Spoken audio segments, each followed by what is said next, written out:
이제 민주당 상황을 살펴볼 텐데 오늘 또 최고위원회에서요.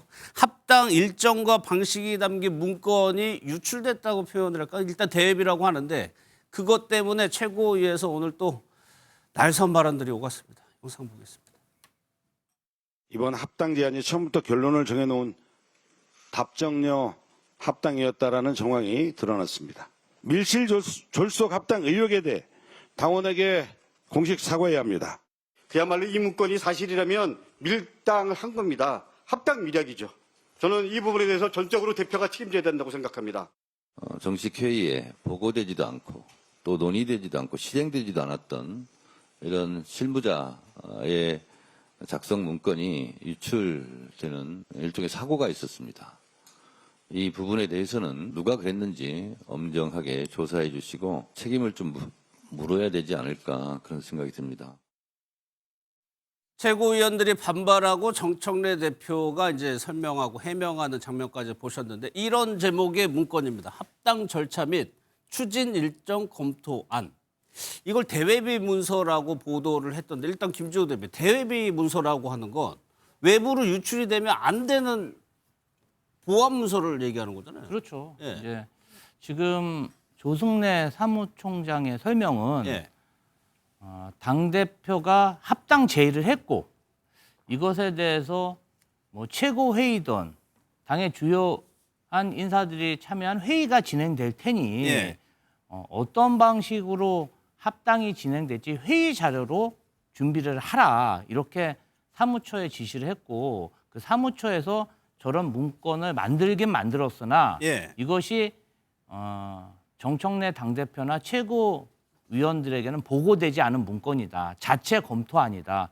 이렇게 지금 밝히고 있습니다. 그런데 지금 이 내용이 사실은 최고위원들한테 뭔가 이 합당 관련해서 논의가 진행되는 과정에 먼저 공개됐으면 괜찮은데 네. 최고위원들이 지금 반대를 하고 있는 상황에서 언론에 먼저 공개되다 보니까 그렇죠. 네. 반대하고 있는 최고위원 측에서는 네. 이 부분 관련해서 우리에게는 제안만 해놓고 실제적 구체적인 실행안을 짜고 있지 않았냐? 라고 의심할 수 있는 의심을 거죠. 하고 있고 이제 예. 이 문건이 작성된 날짜가 지금 언론이나 이런 데서는 27일로 지금 알려지고 있습니다. 근데 예. 그 시기가 아무래도 이해찬 전 총리의 25일 서거일 이후로 31일까지 저희가 애도 기간이라 예. 모든 당무를 꼭 필수 사항이 아니면 중단하는 그런 시기였습니다. 그렇죠. 예, 그런데 예. 그런 시기에 이런 문서가 작성됐다는 의혹이 제기되다 보니까 예. 아무래도 오늘 아침에 이 통합 관련해서 지금 현재 진행된 상황을 반대하는 예. 최고위원들이 좀 매섭게 지적을 한 것 예. 같습니다. 김지호 대변인께서 다 설명을 해주셨는데 하나하나 볼게요. 일단 마지막으로 시기 부분에서 22일이 정청래 대표가 합당하고 선언한 날이에요. 애도기간 이하춘 전 총리 애도기간이 25일부터 시작이 됩니다. 그런데 작성된 건 27일로 지금 알려져 있어요. 예, 27일로 지금 확인이 되는 것 같고요. 예. 말씀하신 것처럼 만약 27일 날 문서가 작성됐다고 한다면 당 차원에서 소위 합당 논의를 하지 말라고 한 시기에 당 사무처가 이 맞는 작업을 거죠. 했다라고 볼 수 있는 건데 그럼 이걸 진짜 그야말로 의례적으로 작성한 거냐? 예를 들면 당 대표가 이런 제안을 했으니 당 사무처는 여기에 맞게 과거 사례로 새정치민주연합이라고 하는 동등한 합당의 사례가 있었고 예. 열린민주당과 예를 들어 흡수와 합당하는 방식이 있었고 이걸 의례적으로 올린 거냐? 그게 아니라 어떤 가이드라인이 주어지고 예. 그 가이드라인에 입각해서 문서가 만들어진 거냐? 이 두 가지 중에 어느 것이냐 되게 중요하거든요. 왜냐하면 이 문제 문서 중에 보면 소위 지분 문제에 대한 내용이 나와 있어요. 나와 있죠. 그러니까 예를 들면 최고위원들 한 명을 갖다가 지명직으로 준다거나 예. 또 하나의 더 중요한 문제는 지방선거를 앞두고 공천 과정에서 조국 혁신당에서 합당하는 과정에서 들어오는 사람들에 대해서 페널티를 없애는 예. 이런 조항들까지 다 들어있는 상황이기 때문에 매우 복잡한 이 방정식이 벌어질 수밖에 없는 내용이 거기 들어가 있습니다. 그러니까 민감한 내용들이 상당히 많은 거예요. 그렇죠. 예. 그리고 이제 아직까지 그 내용만 있는 게 아니라 7페이지라고 얘기하니까 다른 내용이 뭐가 있는지 아직까지 모르겠어요. 예. 이런 상황이기 때문에 이 자체가 만약 정청래 당대표 또는 정청래 당대표와 함께 지도부를 구성하고 있는 사람들의 어떤 가이드라인이나 의견이 들어갔다고 한다면 상당히 큰 문제가 발생할 가능성이 되게 높은 거죠. 예. 그렇지 않다고 한다면 의례적인 문건일 것 같은데 의례적인 문건이라고 아무리 얘기해도 그걸 믿겠습니까? 따지고 보면 지금 상황에서. 하나만 여기서 한번 김지호 대변인께 여쭤볼게요. 애도 기간이니까 이제 합당 논의 다 멈춰라라는 당의 지시가 내려왔는데 사무처가 자체적으로 그런 지시가 알아서 작성할 수가 있습니까? 조성래 사무총장이 예. 이것에 대해서 좀 뭔가 회의 자료는 만들어야 되지 않느냐 이런 이야기를 실무자들이랑 이야기했다고 그렇게 오늘 기자 백브리핑에서 설명을 했습니다. 그러니까 정청래 당대표나 뭐 어떤 최고위원들 차원의 어떤 지시나 이런 건 없었고 사무총장 지휘 아래 이런 것이 작성됐다 이렇게 봐야 될 것 같습니다. 그런데 이제 내용 한번 볼게요. 이 내용 보면은 조국혁신당의 지명직 최고위원을 배분한다라고 얘기가 나와 있습니다. 한번 볼까요? 그 내용? 현 지도부 승계 범위 및 통합 지도부 내 조국혁신단 측의 배분 비율, 그러니까 지명직 최고위원 등 합의라고 돼 있어요. 그러니까 이게 지도부 구성도 여기 내용에 담겨 있고 탈당해서 돌아온 사람들을 지방선거 공천해서 어떻게 할 거냐도 내용에 담겨 있고요. 그렇죠. 그러니까 이 문제가 왜 중요하냐면 합당 논의를 시작했을 때 소위 이 합당 내용을 몰랐던 당 지도부가 정청래 당대표에게 어떻게 우리는 모르고 조국혁신당이 아는 내용을 제안할 수 있냐라고 문제가 발단되면서 엄청난 파장이 생겼던 문제인데 저 내용 같은 경우도 문서가 만들어져 있습니다만 네. 이미 예를 들면 지분관계에 대한 가이드라인이 다 정해져 있는 거 아니겠습니까? 그렇죠. 그랬을 때는 최고위원들도 이 내용을 모르는 부분들이 문서가 작성됐고 정청래 당대표 같은 경우는 나는 모르는 사안이다. 난 보고받지 않았다라고 얘기할지라도 사무총장이 어떻게 지시를 했는지는 모르겠습니다만 야 그냥 만들어봐 라고 해서 저렇게 만들었을까라고 하는 또 의혹도 가질 수 있는 거 아니겠습니까? 예. 거기다가 또 제가 아까도 말씀드렸습니다만 이 지방선거는 출마하는 사람들이 너무나 많아요. 근데 그 지역마다 조국혁신당에서 있는 사람들과의 경쟁 관계가 지금도 있었을 것이고 또 만약 합당하는 과정에서 예를 들면 우리는 끝까지 민주당을 지켜왔었는데 예. 조국혁신당에 있는 사람들 같은 경우는 이 당에서 나가가지고 그 당에서 활동을 하다가 들어오는 과정에 대해서 페널티가 없다는 게 말이 되냐 이런 또 여러 가지 예를 들면 잡음들이 발생할 수밖에 예민한 없는 문제. 문제가 생깁니다. 네. 특히 선거 앞두고 이런 문제는 예민한 정도의 문제가 아니고요. 사단이 나는 경우들이 많이 있어요. 근데 이제 그런 내용들이 저기에 들어가 있으니 당연히 소위 많은 당원들 같은 경우도 문제 제기할 것이고 특히 지도부에 있었던 예. 이 내용들을 모르고 있었던 최고위원들 같은 경우는 이거 계속 자기들을 배제하면서 이런 부분들을 제기하는 거 아니야? 예. 라고 하는 불만이 많을 것이고 왜 이렇게 진행을 하지? 그렇다면 이게 단지 그냥 지방선거를 승리하기 위한 거야? 여기에 예를 들면 물음표가 찍히기 시작하면 예. 당연히 좀 복잡한 과정으로 갈 수밖에 없는 상황이어서 예. 저는 또 저 문건이 지금 밖으로 드러난 것 자체가 또 다른 2라운드로 넘어가게 되는 중요한 좀 예. 계기가 되지 않을까 생각이 들긴 합니다. 이게 정치적인 셈법 같은 경우는 오히려 상대당에서 더 분석을 잘해 주시더라고요. 그래서 정치적인 셈법이 뭐가 있는 겁니까? 이건 사실 좀 뭐랄까 이건 굉장히 큰 파장이 큰 거예요. 그러니까 생각해 보십시오. 사무총장이 물론 이제 지시할 수 있어요. 당연하죠. 뭐 이제 합당이 대표가 선언했으면 후속 조치를 해야 되니까. 근데 이제 문제는 여기에서 너무 디테일하게 했다는 거예요. 물론 사례를 여기에 했다고 치지는데 이게 지난번 예전에 있었던 이제 안철수 대표와 김한길 대표 합당 과정을 통해서 그때 저 최강욱 최고위원인가 이렇게 받는 과정 뭐 이렇게 해가지고 그 사례를 얘기하면서 타임라인까지 구체적으로 다 얘기를 한단 말이에요. 그러니까 네. 이게 그냥 실무진이 아이가 한번 대표가 지시했으니까 우리가 실무 차원에서 한번 검토하기에는 너무 이거는 선이 많이 나간 거고. 초고 드래프트 수준이 아니라. 그럼요. 이거는 이게 무슨 초보입니까? 저희도 뭐 여러 가지 문서를 해봐서 아는데 이 부분은 사실상 어찌 보면 당의 내부 방침 정도로 봐야 되는데 이게 너무 빨리 나가버리니까 대표가 당황해가지고 나 보고받은 바도 없고 이제 말하자면 선긋기를 하는데 제가 보기에 이제 이 문제가 이제 조국혁신당에게는 굉장히 자존심을 건드린 게 돼버렸고 예. 그다음에 이 과정에서의 절차라든가 이런 것들이 이런 것들도 무시되지만 더 중요한 거는 가치와 명분이 뭐냐 그러면은 예. 여기에 대한 본원적 질문을 또 남기고 있는 사안이라서 그리고 지금 친명계에서는요 굉장히 반발을 한단 말이에요. 근데 친명계에서 반발하신 분들의 수준을 잘 보면은 대통령하고 굉장히 가깝거나 내밀하게 소통하는 분들인데 이분들이 이렇게 일제히 이렇게 포문을 연다는 거는 대통령도 지금 탐탁지 않게 생각한다는 얘기거든요. 더더군다나 그러면 이게 저는 예고편이 8월 전대의 당권 투쟁의 예고편이다. 예. 이 문건 유출 자체가. 그렇기 때문에 만일 친청파가 잡는다 그러면은 재작년에 있었던 비명 행사가 이번엔 친명 행사로 바뀔지 누가 압니까? 그런 예. 측면에서 저는 당권 투쟁의 예고판이라는 점에서 이번 유출 사건이 그 점에서 이건 좀 심각하게 봐줘야 한다. 이게 당연 기강이고 뭐고 이런 문제들이 아니라 이미 저는 8월 당권 레이스를 향한 이미 내부 암투가 시작됐다. 이렇게 보는 게 제가 평론하는 입장이지만 이거는 예. 정확할 것 같아요. 뭐 역시 아니다 싶으면은 뭐 얘기하시면 됩니다. 예. 일단 그래서 이 최고위원 3명이 아예 기자회견을 열고 또 한 번 얘기를 했는데 그 내용은 어떤 내용이 담겼는지 한번 보겠습니다. 합당과 관련해서 오늘 긴급 누가 지시한 겁니까? 언제 작성한 겁니까?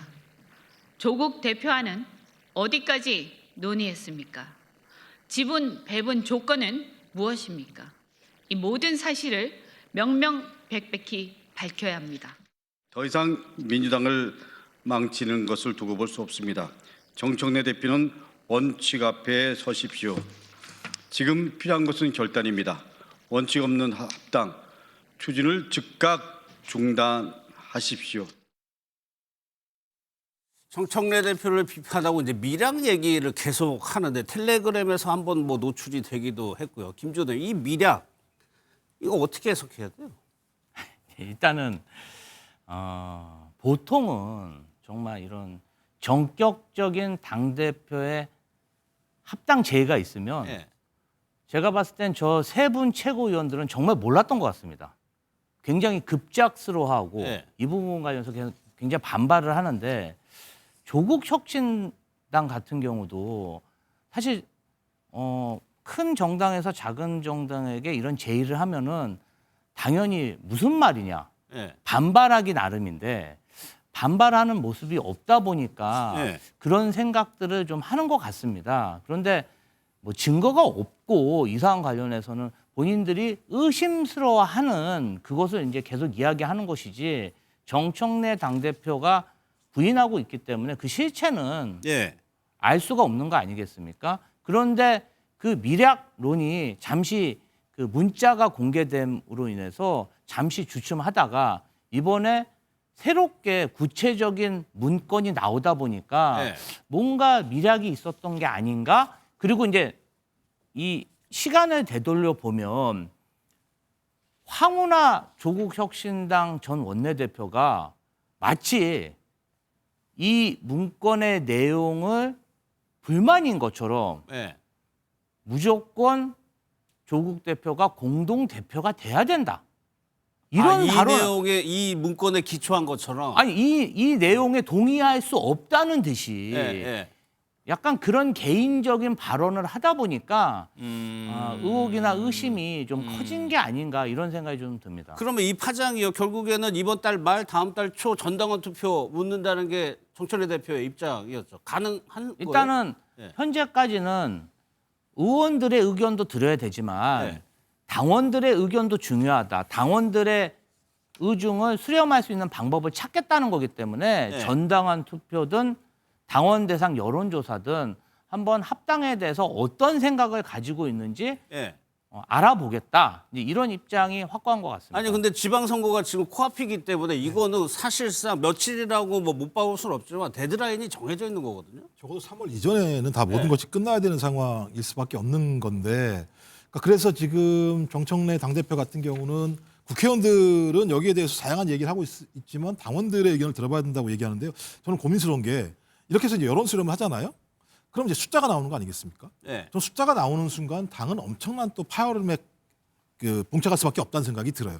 이 숫자 만약에 숫자를 했는데 어떤 숫자이든 마찬가지로 예를 들면 3대 0이든 1대 0이든 인계 마찬가지라는 개념을 가지고 정청래 만약에 대표가 숫자가 나왔는데 그냥 밀어붙이게 된다라고 네. 얘기했을 때 그 밀어붙이는 의도 자체가 지방선거 승리를 위한 것이냐 아니면 8월 전당대회 연임을 위한 것이냐라고 하는 또 다른 갈등이 불거질 수밖에 없는 상황이고 네. 만약 정반대로 지금 합당하지 말자라고 하는 의견이 많이 나왔을 때는 정청래 당대표 스스로가 리더십에 엄청난 타격을 받을 수밖에 없는 상황이거든요.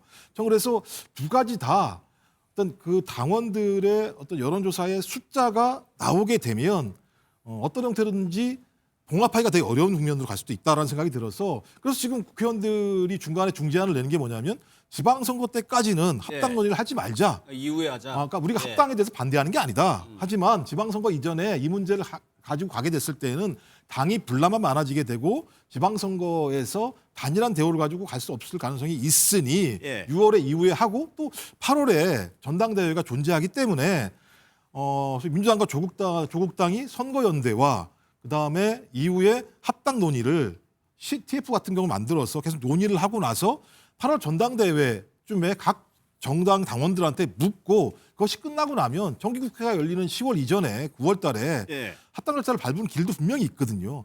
저는 돌아갈 수 있는 길이 있는데 왜 이런 것을 계속 주장하고 부닥치려고 하는가라고 네. 하는 부분이고요.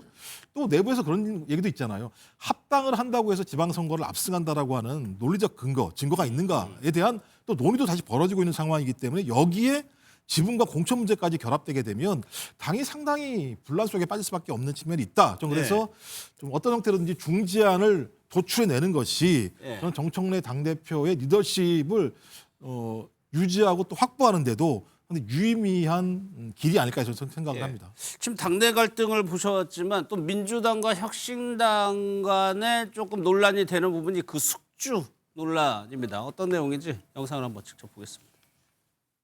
대통령이 되어 나라를 책임질 생각이 있다면 빨리 합쳐야 한다. 큰 배를 띄우려면 본류를 타야 한다. 면서 마치 우리 민주당을 조국 대표 대통령 만들기의 수단으로 여기는 듯한 발언까지 나오는 실정입니다. 민주당 지지자들 사이에서는 벌써부터 특정인의 대권 놀이에 우리 민주당을 숙주로 이용하는 게 아니냐, 차기 알박기에 들어간 게 아니냐는 얘기까지 나오고 있습니다.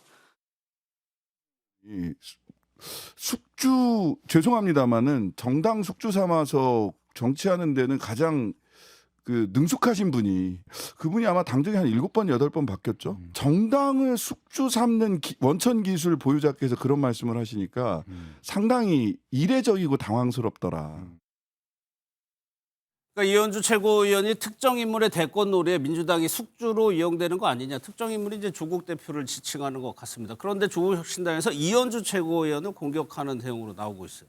이러다 보니까 유기천 위원장님, 조국혁신당에서 아주 굉장히 자존심 상할 수 있는 말이지만 이 판 자체를 흔드는 발언들은 안 나오고 있거든요. 조국 혁신당은 지방선거 이전에 값을 후하게 받아서 합당을 해야 되는 상황이죠. 예. 왜냐하면 현재 지지세 등을 볼 때 합당을 해야 되는 일이 있는 것 같고 만약 지방선거 이후로 넘어가게 되면 사실 합당 필요성을 상당히 적게 판단받을 거예요. 그것들은 이제 합당 반대파에서는 그 상황을 보자는 것이고 합당을 좀 했으면 좋겠다. 그런 측에서는 그런 상황을 염려해서 빨리 하고자 하는 거라고 저는 봅니다. 네. 그 이면에는 뭐냐면 지방선거에 미칠 영향은 명분은 사실 정청래 대표가 맞죠. 합당을 하는 것이 진보 지정 내에서 경쟁자 하나를 줄이는 거기 때문에 실제 그 부분은 지방선거에는 유리하죠. 그러나 본인들의 실제 지향점은 이제 지방선거보다는 당내 역학관계라고 보여지죠. 예. 당내에서 친노 친문 세력들이 같이 들어오게 되면 어쨌든 다음 차기 당대표 선거나 그에 있을 대권, 심지어는 당대표가 갖는 공천권까지 고려한다면 상당히 중요한 시기이기 때문에 저는 그런 것들을 알기 때문에 저렇게 첨예하게 대립하는 거죠. 원래대로라면 저렇게 첨예하게 대립할 이유가 없어요. 왜냐하면 합당을 하면 일단 좋은 거니까. 예. 그렇죠. 근데 그 합당하는 것 자체에 대해 저렇게 너무 시끄러운 이 부분을 보면 당내 앞으로의 혼란상에 대해서 또는 헤게모니 싸움에 대해서 얼마만큼 중요한 것인지에 대해서 아는 것이다. 예. 조국당의 조국 대표도 그 점을 아는 거죠. 그래서 현재 저희가 말하는 소위 그 패를 들고 있는데 이 패가 지방선거 지나면 없어진다. 그러니까 예. 하루빨리 합당하는 게 좋을 것 같다라는 본인의 정치적 판단이 깔려 있지 않은가. 그래서 아마 대응이 좀 로키 전략이 아닌가 싶습니다. 예. 이 대목에서 이것만 한번 짚어보겠습니다. 유시민 전 이사장이 조국 대표를 언급한 것이 있는데 이 말에 좀 해석을 좀 들어보도록 하겠습니다. 조국 대표요. 예. 대통령이 되어서 나라를 책임질 자세를 갖고 있다면 합쳐야 돼요. 빨리. 그러니까 지류에는 큰 배를 띄우지 못해요. 큰 배를 띄우려면 반드시 본류를 타야 됩니다. 사실 저 발언이 굉장히 긴 인터뷰 중에 이제 짧은 대목인데 이 발언이 이제 조국 대표를 빨리 들어와라 민주당이랑 이렇게 해석을 해도 되는 거예요? 그렇죠. 유시민 작가는 사실 민주당원은 아니시지만은 굉장히 빅 스피커로서 여러 가지 선거 과정에 있어서 민주당이 어려운 시기에 각종 언론 인터뷰를 통해서 지지층을 결속시키고 뭔가 윤석열 정권을 압도할 수 있는 그러한 콘텐츠들을 많이 생성한 뭐 민주당 내에서 꽤 많이 존경받는 그렇죠. 그러한 예. 진보의 어른이십니다. 근데 아무래도 조국 대표의 뭐 대선을 지지하기보다는 큰 틀에서 보면 조국 혁신당과 민주당이 윤석열 정권과 맞서 싸우는 데 있어서도 연합을 했고 예. 특히 지난 대선에서 조국 혁신당이 대선 후보를 내지 않고 민주당 선대위에 적극 동참해서 이재명 대통령 만들기에 기여를 했기 때문에 이 부분 관련해서 이제 이렇게 따로 떨어져서 계속 지방선거든 총선을 하다 보면 예. 경쟁할 수뿐이 없고 더 시간이 지나면 그 경쟁에 의해서 감정의 골이 깊어져서 예. 정말 되돌릴 수가 없을 수도 있으니 빨리 합치는 게 좋겠다. 예. 민주 진영과 진보 진영을 위해서는 합당이 필요하다는 걸 강조하면서 예. 조국 혁신당도 꿈이 있다면 빨리 합치는 게 좋다. 그런 뭔가 조언을 해주신 것 같습니다. 그러니까 유시민 작가가 조국 대표를 지지한다거나 거기까지는 아니라. 저는 그렇게는 안 봅니다. 만약에 대권의 뜻이 있다면 그렇죠. 큰 물에서 이제 활동을 해라. 빨리 합치는 게 조국 혁신당과 구성원들에게 좋다. 그 예. 말씀을 강조하신 것 같습니다. 알겠습니다.